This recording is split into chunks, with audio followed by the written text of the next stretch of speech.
वज़ीर-ए-आज़म नरेंद्र मोदी आज मुंबई में 29,400 करोड़ रुपए के तरक्याती मंसूबों का तोहफा देंगे। सड़क, रेल, बंदरगाह से मुताल्लिक मंसूबों को कौम के नाम करेंगे वक्फ।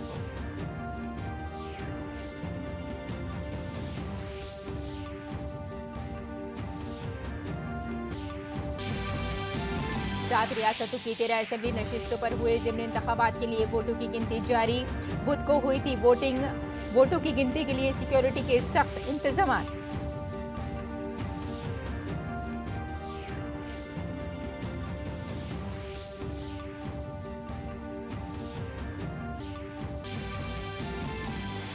महकमा मौसमियात ने आज मध्य प्रदेश, उत्तर प्रदेश समेत 8 रियासतों में शदीद बारिश का अलर्ट किया जारी। मुंबई में बारिश का ऑरेंज अलर्ट। मुंबई में बारिश के बाद सड़कों पर पानी जमा।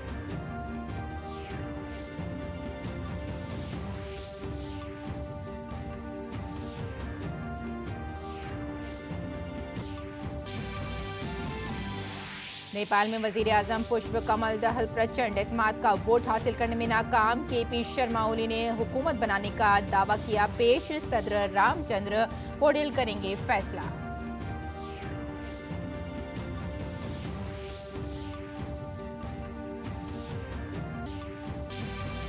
डेमोक्रेटिक पार्टी की जानिब से अमेरिकी सदर जो बाइडेन पर दोबारा इंतखाब की दौर से दस्तबरदार होने के लिए दबाव बढ़ रहा है। बाइडेन ने सदारती उम्मीदवारी में बने रहने की कही बात। कहा ट्रंप को इंतखाबात में देंगे शिकस्त।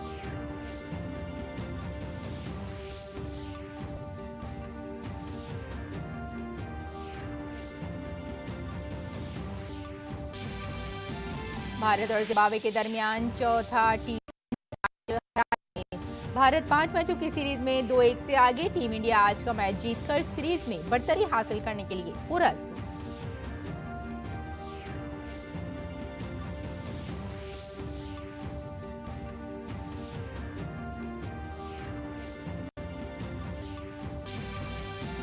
और विंबलडन में नोवाक जोकोविच ने मौसीटी को शिकस्त देकर फाइनल में बनाई जगह। इतवार को खिताबी मुकाबला दिफाई चैंपियन कार्लोस अल्कराज से होगा।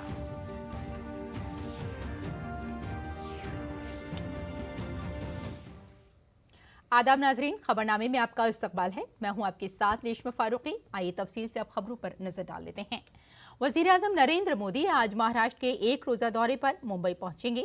पीएम मोदी मुंबई के नेस्को एग्जीबिशन सेंटर में 29,400 करोड़ रुपए से ज्यादा की सड़कों, रेलवे और बंदरगाहों के शोबे से मुताल्लिक कई मंसूबों को कौम के नाम वक्फ करेंगे। वज़ीर-ए-आज़म जी ब्लॉक बांद्रा कुर्ला कॉम्प्लेक्स मुंबई में इंडियन न्यूज़पेपर सोसाइटी सेक्रेटरीट का दौरा करेंगे और INS टावर का इफ्तिताह भी करेंगे।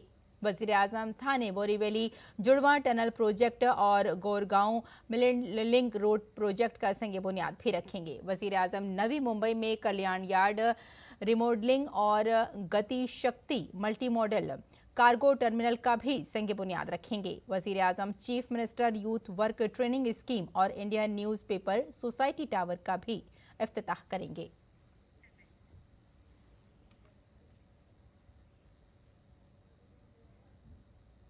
वज़ीर-ए-आज़म नरेंद्र मोदी ने एक पुरअमन, खुशहाल, अच्छी तरह से मुनज़्ज़म और महफूज बिम्स्टेक खित्ते के लिए भारत के अज़्म का इआदा किया है। उन्होंने इक़्तिसादी और समाजी तरक्की के इंजन के तौर पर बिम्स्टेक के किरदार पर जोर दिया। बिम्स्टेक के रुकन ममालिक के वज़ीर वज़ीर-ए-आज़म नरेंद्र मोदी से मुलाकात की। वज़ीर-ए-आज़म ने कनेक्टिविटी, तवानाई, तिजारत, सेहत, ज़राअत, साइंस,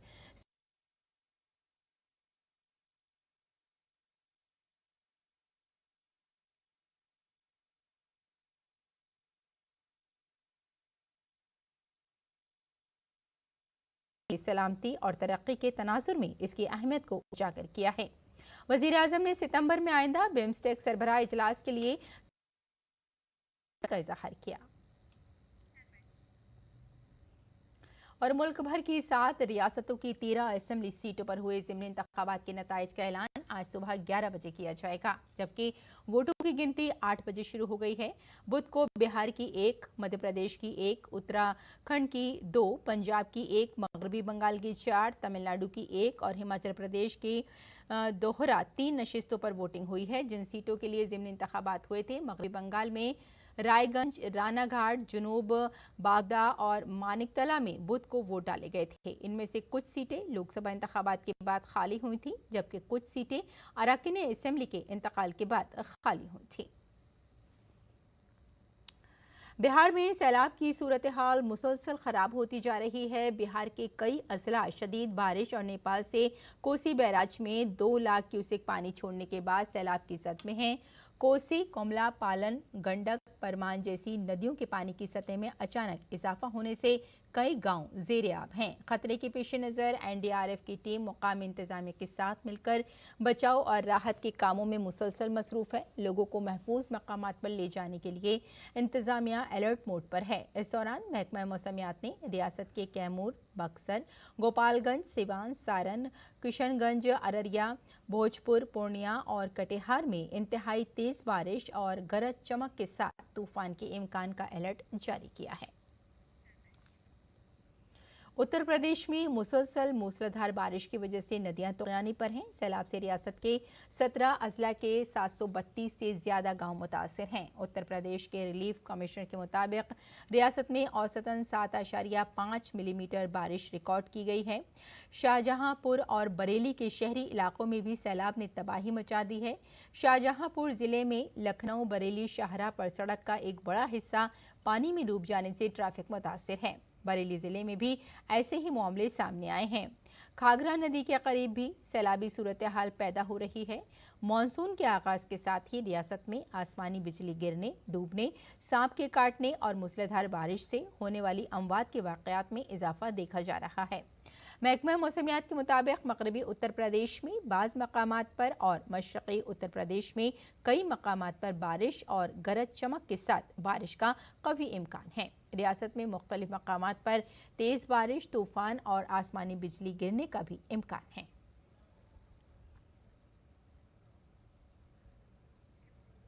महकमा मौसमियात ने मध्य प्रदेश, मशरक़ी, मगरबी उत्तर प्रदेश, छत्तीसगढ़, पंजाब, हरियाणा, जम्मू, उत्तराखंड और हिमाचल प्रदेश में मूसलाधार बारिश का अलर्ट जारी किया है। ओडिशा के कई मकामात और कर्नाटक के साहिली इलाकों में शदीद बारिश का इम्कान है। रियासतों के लिए अगले 2 से 3 दिनों तक शदीद बारिश का ऑरेंज अलर्ट जारी किया गया है। केरल, माहे और अंदरूनी जुनूबी कर्नाटक में भी शदीद बारिश का ऑरेंज अलर्ट जारी किया गया है। वहीं कोंकण और गोवा में भी शदीद बारिश के इम्कान के पेश नज़र ऑरेंज अलर्ट जारी किया गया है। और रोबोकॉन मुकाबले का 2024 एडिशन 13 जुलाई से यानी आज से शुरू होने जा रहा है। इस बार इस मुकाबले में 40 टीमें हिस्सा ले रही हैं। मुकाबले की तैयारियां कैसी हैं, आइए देखते हैं इस रिपोर्ट में। दिल थाम कर बैठिए और तैयार हो जाइए रोबोकॉन 2024 के लिए। यहाँ देश भर के युवा अपने अपने रोबोट्स के साथ आए हैं अपनी प्रतिभा दिखाने के लिए। इस बार रोबोकॉन मुकाबले की तंजीम और भी बड़ी और बेहतर होने जा रही है, जिसके लिए तमाम शुरा अपनी बेहतरीन कारकर्दगी देने के लिए तैयार हैं। 13 जुलाई से त्यागराज स्पोर्ट्स कॉम्प्लेक्स नई दिल्ली में शुरू होने वाले इस बड़े इवेंट में 46 टीमें हिस्सा लेंगी। ये आईआईटी दिल्ली के तालिबे इल्म हैं जो कहते हैं कि वो वाकई सख्त मेहनत कर रहे हैं और ये मुकाबला जीतने के लिए मुकम्मल पुरएतमाद हैं। हम लोग आईआईटी दिल्ली की टीम है रोबोकॉन के लिए एंड हम लोग लास्ट 6 से 8 महीनों से हम लोग ये प्रिपरेशन कर रहे हैं एंड लास्ट 6 महीनों से तो हम इसी हार्डवेयर पे हैं and we are practising with this and we are constantly improve. Feeling of winning is constant in our hearts right now and we are well prepared to demonstrate our skills like last year. We are here to win this competition again and again on an equal basis. IIT Delhi के mechanical engineering शोबे के professor का कहना है कि इस बार मुकाबला एक नई सतह पर पहुंच गया है और तमाम टीमें टेक्नोलॉजी और इख्तरा के मुनफरिद संगम को दिखाने के लिए तैयार हैं। 46 टीम्स इधर आए हुए हैं, उनको प्रैक्टिस मैच चल रही है। अब हमारी लीग मैचेस शुरू हो जाएगी और परसों जो semifinal, quarter final, semifinal, final होंगी उससे जो भी जीतेंगे they will represent the country. Vietnam में जाके वो भारत को रिप्रेजेंट करेंगे। ये टीमें अपने मुनफरिद और इख्तराई ख्यालात के साथ अपने अज़ाइम को आगे बढ़ाने के लिए कौमी दारुल हुकूमत में जमा हो रही हैं। क्योंकि आखिरी फातेह इस अगस्त में वियतनाम में आलमी सतह पर हिंदुस्तान की नुमाइंदगी करेगा। बहुत ही एक्साइटेड है। हर बार हम जब भी यहाँ आते हैं तो नया थीम होता है, और नया थीम होता है, नई गेम होती है। वो पुराने रूल्स एंड रेगुलेशन नहीं होते, नई गेम, नई पारी होती है। प्रसार भारती IIT दिल्ली के ताउन से रोबोकॉन का एहतमाम कर रहा है। प्रसार भारती ने लोगों से ज्यादा तादाद में आने की अपील की है। The theme of this DD Robocon is a very exciting. This is Harvesting Day. And agriculture is a major source of economy in our country, so this will be very exciting event. Maybe it's on Saturday, Sunday this time in Tyagaraja Stadium. So I invite all of you to watch this particular competition over here. ये event न सिर्फ इख्तरा की नई राहें खोलेगा, बल्कि नौजवानों के जोश व जज्बे और जिद्दत के मैदान में नई सलाहियतों को भी फरोग देगा। तो ये थी रोबोकॉन 2024 की एक छोटी सी झलक। आपने देखा कि कैसे प्रतिभागी अपने अपने रोबोट्स को एक अंतिम रूप देने में पूरे तरीके से जुट गए हैं। With camera person Rajesh, Siddharth Bhardwaj reporting for DD news. और महाराष्ट्र में कानून साज काउंसिल के इंतखाबात 2024 के नताइज सामने आ गए हैं। माहौलियाती के सभी 9 उम्मीदवारों ने कामयाबी हासिल की है। नायब वजीर आला देवेंद्र फडणवीस ने प्रेस कॉन्फ्रेंस में जीत पर खुशी का इजहार किया। उन्होंने कहा कि ये खुशी की बात है कि एकनाथ शिंदे की क़यादत में महायुति के तमाम 9 उम्मीदवारों ने जीत हासिल की है। हमारे उम्मीदवारों को इन लोगों के वोट भी मिले हैं जो कह रहे थे कि हमारी सीटें गिराएंगी। ये बहुत ही हर्ष की बात है कि हमारे मुख्यमंत्री एकनाथराव शिंदे जी के नेतृत्व में हमारी महायुति की 9 सीटें, 11 में से 9 सीटें विधान परिषद में चुनकर आई है। बीजेपी की 5, शिवसेना की 2, एनसीपी की 2, ऐसी 9 सीटें हमारी चुनकर आई है।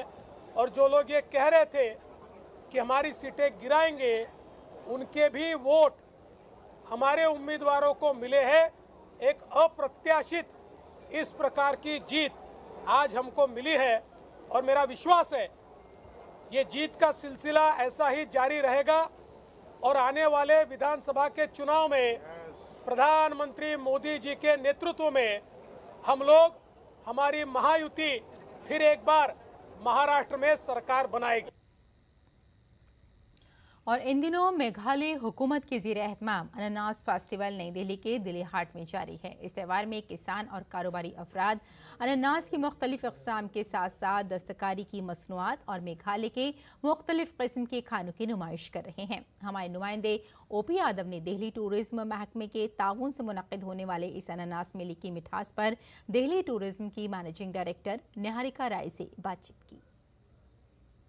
दिल्ली हाट में वैसे तो हर दिन कोई न कोई उत्सव और कई तरह के कार्यक्रम होते ही रहते हैं, लेकिन इन दिनों अनानास महोत्सव चल रहा है, जिसको लेकर न केवल दिल्ली वासी बल्कि दिल्ली से बाहर के लोग भी इसका स्वाद चखने के लिए आ रहे हैं। और यह अनानास है मेघालय का, जो अपने आप में न केवल स्वादिष्ट है बल्कि कड़वापन कम होने की वजह से लोगों को पसंद भी खूब आ रहा है। अभी दिल्ली टूरिज्म के MD हमारे साथ मौजूद है, जो अनानास का स्वाद चखी है, इन्होंने टेस्ट किया है, जूस भी पिया है। मैडम, कैसा लग रहा है? बहुत अच्छा लग रहा है। एक तो पाइनएप्पल है, बहुत ही स्वीट है, बहुत ही अच्छा है, मेघालय से आया है, तो काफ़ी तरह की खुशियों का आभास हो रहा है। एक तो ये कि हमारे दिल्ली हाट में ये प्रोग्राम हो रहा है, ये फेस्ट चल रहा है जो मेघालय सरकार की तरफ से आयोजित है।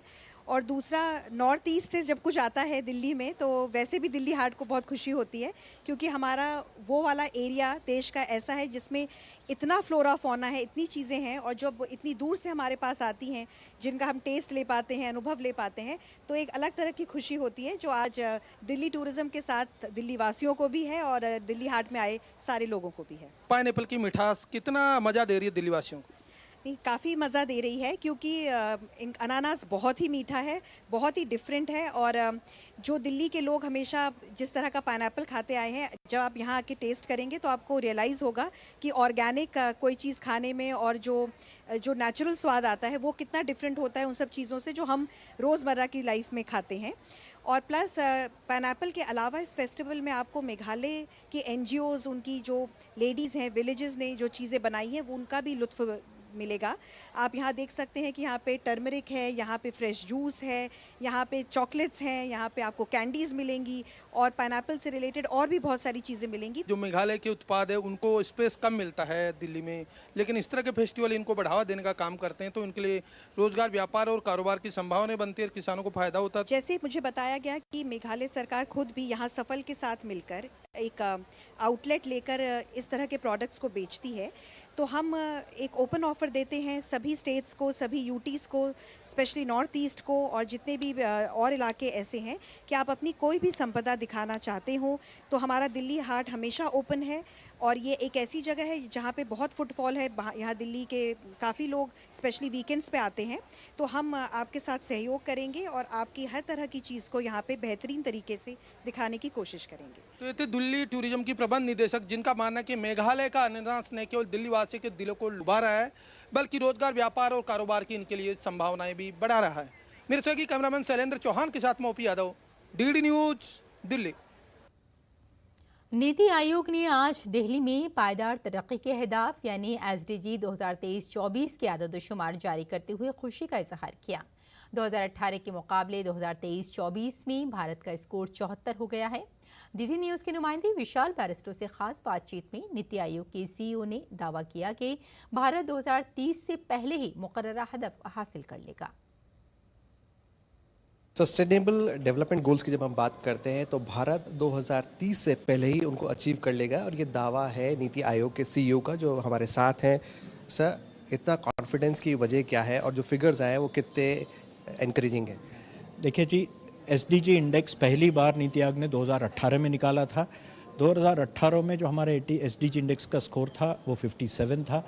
आज की तारीख पे जो हमने अभी नया इंडेक्स चौथा निकाला, ये इंडेक्स 71 बना है।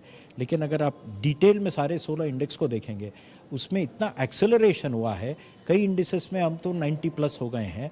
मुझे विश्वास है कि यही गति रहा और यही इम्प्लीमेंटेशन पे फोकस रहा देश में, तो मुझे विश्वास है कि 2030 का गोल जो है 2-3 वर्ष पहले ही हम लोग प्राप्त कर पाएंगे।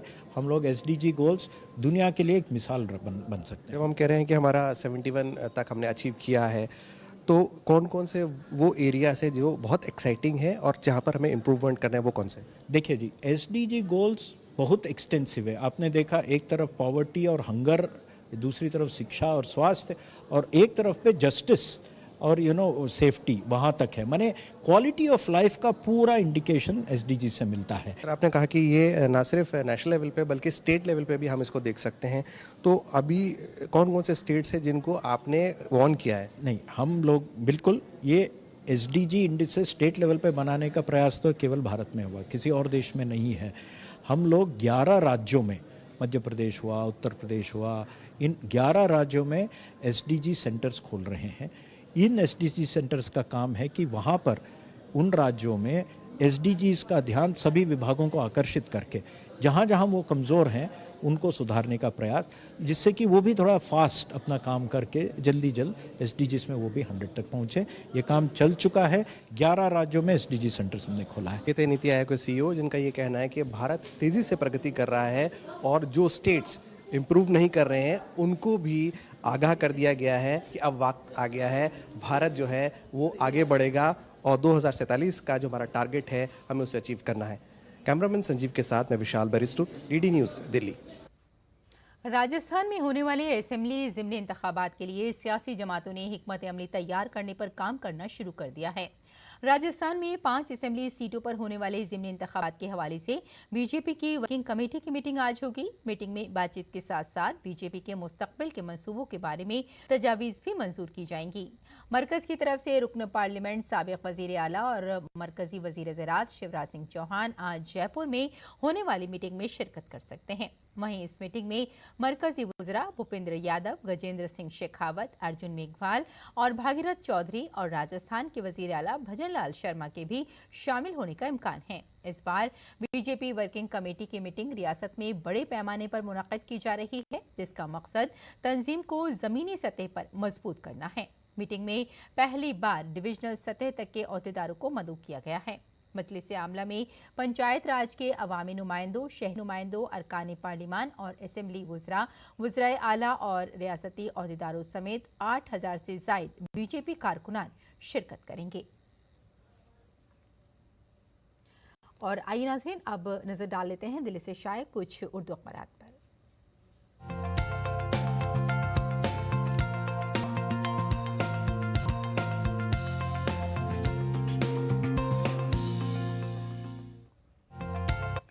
तो नाज़रीन, आइए अखबारात के जायजे में सबसे पहले बात कर लेते हैं रोजनामा राष्ट्रीय सहारा की। राष्ट्रीय सहारा के सफ़े अव्वल की सुर्खी की बात करें तो आपको बता दें कि केजरीवाल को ईडी मामले में सुप्रीम कोर्ट से अबूरी जमानत मिल चुकी है और मामला बड़ी बेंच को मुंतकिल कर दिया गया है। सीबीआई मामले में अदालती हिरासत में 25 जुलाई तक की तौसी कर दी गई है और साथ ही सुप्रीम कोर्ट ने यह भी कहा है कि खुद तय करेंगे वज़ीर आला बने रहना है या नहीं। और आइए अब नजर डाल लेते हैं इसी अखबार की नाज़रीन अगली सुर्खी पर।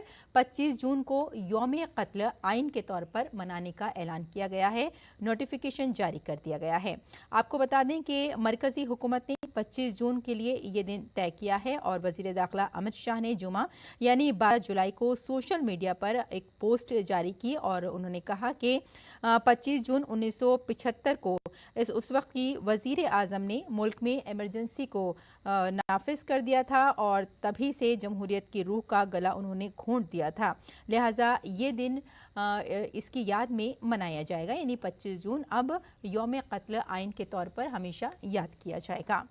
और आइए अब नजर डाल लेते हैं रोजनामा हिंदुस्तान एक्सप्रेस पर। हिंदुस्तान एक्सप्रेस की नाज़रीन ये सुर्खी है, हिंद नेपाल सरहद पर सैलाबी सूरत हाल बनी हुई है। यूपी के 800 गांव ज़ेर-ए-आब हैं और लैंडस्लाइडिंग 4000 अकीदतमंद वहां फंस चुके हैं। साथ में आपको यहाँ ये भी बताते चलें कि नेपाल में शाहरा पर मिट्टी का तोता गिरने से 2 बसें दरिया में बह गईं और उसमें 63 अफराद लापता बताए जा रहे हैं। और इसी अखबार की नाज़रीन आइए अगली सुर्खी भी देख लेते हैं, मौसमियाती तब्दीली मुखालिफ इक़दामात का इस्तेमाल तिजारती पाबंदियों के लिए ना हो। जी हाँ, लोकसभा के स्पीकर ओम बिरला ने कहा है कि माहौल को बचाने के लिए ठोस कदम हिंदुस्तान उठा रहा है और साथ ही असली हक़ाइक़ के मुताबिक आलमी इदारों में इस्लाह करना बेहद ज़रूरी उन्होंने बताया। और अब हमारा समाज पर भी नाज़रीन आइए नज़र डाल लेते हैं। इसराइल गज़ा जंग अब ख़त्म होनी चाहिए, जंगबंदी मुआहदा तय करने के लिए पुरअज़्म, इसराइल को गज़ा पर कब्ज़ा नहीं करना चाहिए, जो बाइडन का नाज़रीन ये बयान है। और चलते चलते एक और ख़बर पर आपकी नज़र डलवा देते हैं नाज़रीन। कोरोना से अब भी दुनिया में रोज़ाना 250 अमवात बता रहा है अक़वाम मुत्तहिदा। जी हाँ, अक़वाम मुत्तहिदा ने कहा है कि साथ साथ इस पर भी ध्यान देने की अभी भी ज़रूरत है और WHO ने यह भी कहा है साथ में कि इंतज़ामिया इस वायरस की निगरानी करे और जल्द से जल्द बेहतर कदम उठाए जाएं ताकि कोरोना का जो वायरस है इसे जड़ से ख़त्म कर दिया जाए। तो नाज़रीन, ये था अखबारात का मुख्तसर जायज़ा और आइए अब लौटते हैं बुलेटिन की जानिब, कुछ और ख़बरों पर नज़र डाल लेते हैं। अमेरिका में सदर जो बाइडन की उम्र और उनकी सदारती उम्मीदवारी के बारे में मुसलसल सवालात उठाए जा रहे हैं। अमेरिकी कांग्रेस के 19 डेमोक्रेट्स ने 81 साल जो बाइडन से दोबारा इंतखाब की बोली ख़त्म करने की अपील की है। वहीं दूसरी जानिब कई अमेरिकी पार्लियामान बाइडन की मुसलसल उम्मीदवारी से इत्तफाक नहीं कर रहे हैं। वहीं दीगर ने मुस्तकिल तौर पर मौजूदा मंसूबों की हिमायत की है। और केपी शर्मा ओली एक बार फिर नेपाल के वजीर आज़म बनने की तैयारी कर रहे हैं। ओली ने कल सदर रामचंद्र पौडेल के सामने 165 अरकान पार्लियामेंट की हिमायत से हुकूमत बनाने का दावा पेश किया, जिस पर सदर रामचंद्र पौडेल फैसला लेंगे। मौजूदा वजीर आज़म पुष्प कमल दहल प्रचंड सियासी बहरान के दरमियान कल पार्लियामेंट में एतमाद का वोट हासिल करने में नाकाम साबित हुए थे। और खेल की खबरों में भारत और जिम्बाब्वे के दरमियान चौथा T20 आज हरारे में खेला जाएगा। भारत ने 5 मैचों की सीरीज में अब तक 2 मैच जीते हैं, जबकि जिम्बाब्वे ने 1 मैच जीता है। भारत आज का मैच जीतकर सीरीज में बढ़तरी हासिल करने के लिए पुरअज़्म है। जिम्बाब्वे के लिए मुकाबला इंतहाई अहम है। सर्बिया के नोवाक जोकोविच इस साल के तीसरे ग्रैंड स्लैम विंबलडन के फाइनल में पहुंच गए हैं। सेमीफाइनल मुकाबले में जोकोविच ने मैसिटी को शिकस्त देकर कामयाबी हासिल की है। जोकोविच ने मैसिटी को 4-7, 6-6, 4 से शिकस्त दी। एक और सेमीफाइनल मैच में स्पेन के कार्लोस अल्काराज ने रूस के डैनियल मेदवेदेव को 7-6, 6-6, 6-3, 4-4 से शिकस्त दी। अब अलकराज का मुकाबला फाइनल में नोवाक जोकोविच से होगा, जहां अलकराज की नजरें अपने चौथे ग्रैंड स्लैम जीतने पर होगी। और आइए अब जानते हैं मौसम का मिजाज।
तो नाज़रीन, खबरनामे में फिलहाल इतना ही। इजाज़त दें। आदाब।